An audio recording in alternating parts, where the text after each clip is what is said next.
Probably the most important question is what human is. Nobody knows this answer, right? Therefore, we scientists and engineers studying the very hard about the humans. But at least what we can say about the human is a human is, the monkey to use the tools and the machines. So from the beginning, the human definitions has the technologies, right? Without the technology, we cannot be humans, right? We are not monkeys, right?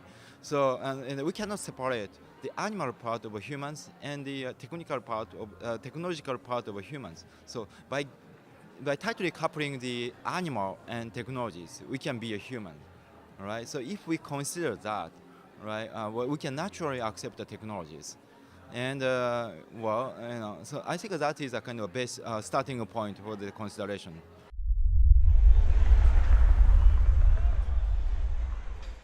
Singularity. Well, I say that the singularity already happens because the computers are always getting the increasing the speed every year double, right? So that is the singularities.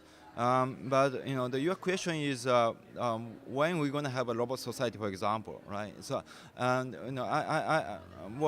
I'm looking at for example, the smartphone. The smartphone, spread out in this world within a couple of years and changed our lifestyle completely. And the same thing happens with the robot technology, I guess, right? So before having the smartphone, nobody expects this kind of information world with the smartphones. But the same thing happens for the robot. So today we cannot expect what kind of a future we're going to have with the robot. But once the people start to accept the robot, we quickly accept the many kind of robots, and we're going to change this societies again.